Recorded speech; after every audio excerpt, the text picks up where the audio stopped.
tous. Bonjour. Alors nous voici de nouveau ensemble pour une vidéo de Kevin Landau Associés avec un sujet qui nous est posé à chaque réunion GEMAPI que l'on a, et Dieu sait si on en a beaucoup à traiter. Que se passe-t-il s'agissant des ruissellements et des coulées de boue?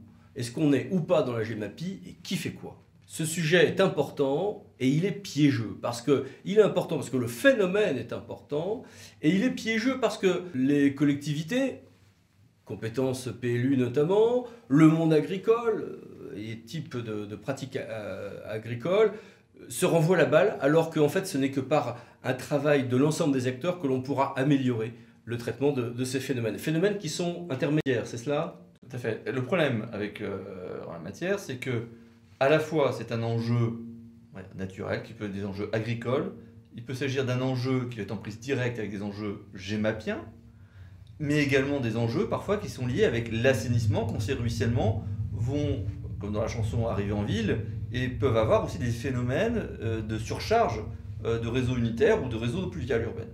Et en droit, c'est intermédiaire aussi. Et en droit, c'est intermédiaire aussi. Enfin, en apparence. L'article 211.7 liste 12 items. 4 items relèvent de la GEMAPI.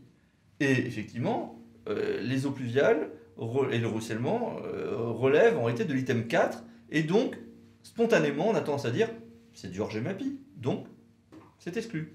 C'est une vision en réalité étanche des 12 items. Sauf que c'est faux, parce que par exemple, s'agissant des phénomènes liés à la voirie, un lien avec la voirie, s'agissant des eaux pluviales urbaines, voir nos autres vidéos là-dessus, quand il s'agit notamment de leur dépollution, de leur retour à un niveau correct de charge polluante dans le milieu naturel, on se retrouve avec une autre compétence en réalité.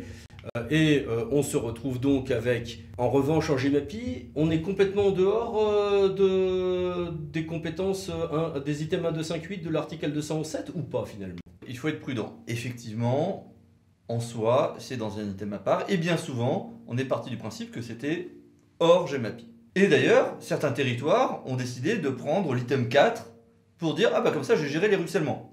Mais prudence, est-ce que réellement je peux prendre l'item 4 ? Ce sont des compétences dites partagées ou des missions partagées. Donc déjà, par définition, si je prends cet item-là, est-ce que je ne suis pas en train de prendre des bouts de compétences qui en réalité sont dévolus naturellement à d'autres acteurs? Et puis on ne sait plus où ça s'arrête. Ceux qui l'ont fait, on commence à avoir leur responsabilité engagée pour des phénomènes auxquels ils ne s'attendaient pas. Et puis sur ces masses d'eau-là, elles sont à prendre en compte quand même quand elles atteignent un rue. Alors il y a un grand débat. Est-ce qu'on sort de l'item 4 pour rentrer dans la GEMAPI pure, dans le 1258 de l'article 207, quand je rentre dans un cours d'eau, bah là c'est certain, ou quand les eaux de ruissellement vont faire une inondation, bah là c'est certain que ça en fait partie. Mais si je rentre et que ça va finir par, comme dans beaucoup d'endroits, et c'est même le problème des phénomènes énormes à La Réunion, dans des rues qui sont à sec ou des rivières qui sont à sec une partie de l'année, est-ce qu'on est déjà en GEMAPI ou pas? Gros problème juridique, mais quand vous commencez à regarder la jurisprudence en matière de responsabilité, finalement, le juge partage entre les différents acteurs et ne se pose pas tant de questions que ça en réalité. De toute manière, ces eaux-là seront de toute façon à prendre en compte quand on va arrêter notre stratégie. C'est-à-dire qu'au stade des masses d'eau, lors de la prise en compte des risques d'inondation, leur identification, lorsqu'on va devoir travailler sur les systèmes d'endiguement, il faudra prendre en compte cet aléa lié aux eaux issues des ruissellements. Si vous prenez les grands phénomènes, que l'on soit sur ce qu'on appelle les phénomènes Cévenol, ou qu'on soit même tout simplement dans l'analyse de grandes inondations comme celle de Katrina, vous avez toujours un phénomène eau de ruissellement, eau pluviale, tout à fait considérable qui se rejoint les autres masses d'eau à un moment donné.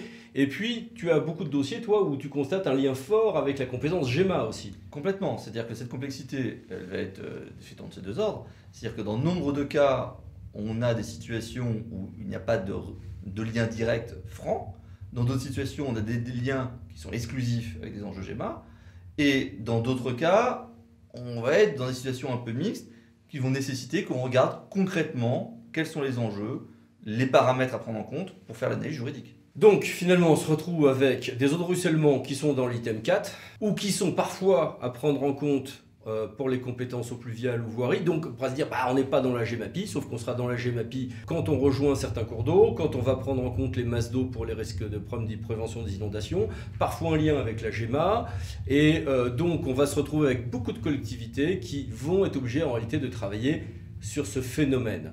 Alors est-ce qu'elles vont le faire comme par exemple certaines régions de bocage, en remettant des haies bocagères, en recréant des systèmes de drainage et d'irrigation du sol, en remettant même des abreuvoirs traditionnels avec irrigation et récupération des eaux de pluie. Est-ce qu'on va travailler avec le monde agricole comme beaucoup de zones viticoles pour du réenherbage ou autres éléments de ce type? Eh bien, ce sont des choses à voir au cas par cas, mais qui à chaque fois nécessitent de travailler avec un assez grand nombre d'acteurs et de travailler sur les compétences statutaires et les conventions à passer avec beaucoup de prudence juridique. Globalement, en la matière, la technique va être la suivante. Il est important de partir des enjeux. Concrètement, que se passe-t-il sur le territoire? Quels sont les enjeux qu'on veut maîtriser? En fonction de ceci, est-ce que je les rattache à la GEMAPI ou pas? Et là, ça dépend complètement des différents paramètres qu'on va rencontrer. Et ensuite, en fonction de ce qu'on veut faire, et si on considère que ce n'est pas exclusivement lié à la GEMAPI, y a-t-il une opportunité ou pas à prendre une compétence supplémentaire? Mais dans ces cas, comment je la rédige pour que je ne me retrouve pas à prendre des engagements statutaires qui aillent au-delà de ce que je veux réellement faire? Bref, comme chacun le sait, les autorités gémapiennes et d'une manière générale les acteurs publics ont du pain sur la planche en la matière.